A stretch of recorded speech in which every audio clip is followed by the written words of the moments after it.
से बोली मैहर वाली मैया की जय जय माँ जय जय माँ जय जय जय माँ जय माँ जय माँ जय जय जय माँ।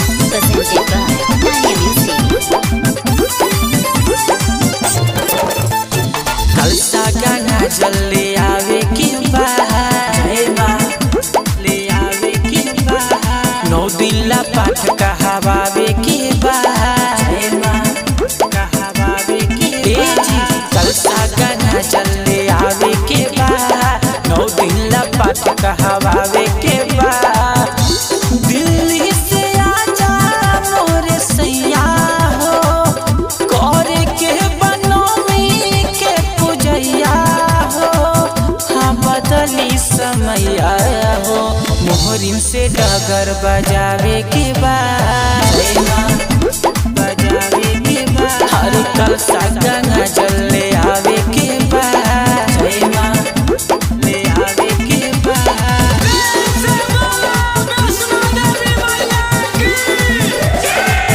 बोलो जय माँ जय माँ जय जय माँ बोलो जय माँ जय माँ जय जय माँ।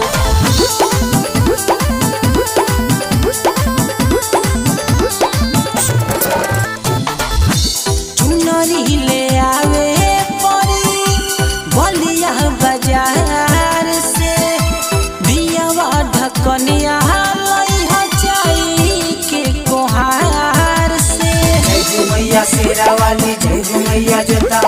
जय हो मैया शेरा वाली जय हो मैया जोता वाली जय हो मैया शेरा वाली जय हो मैया खपा वाली।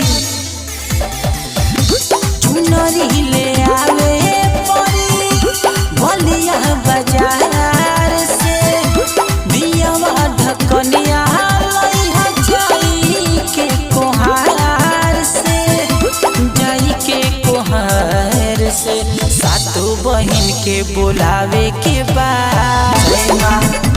बुलावे के हरी कलसा गाना चले आवे के जय माँ ले आवे के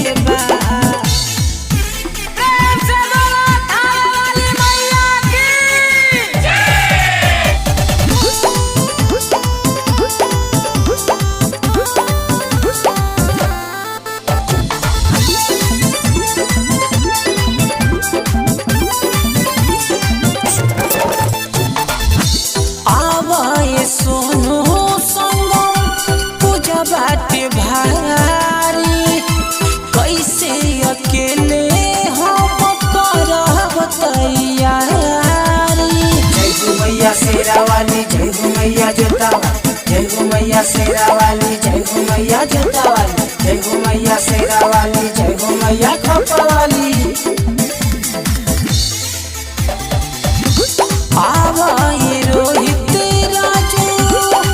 बाटे भारी कैसे अकेले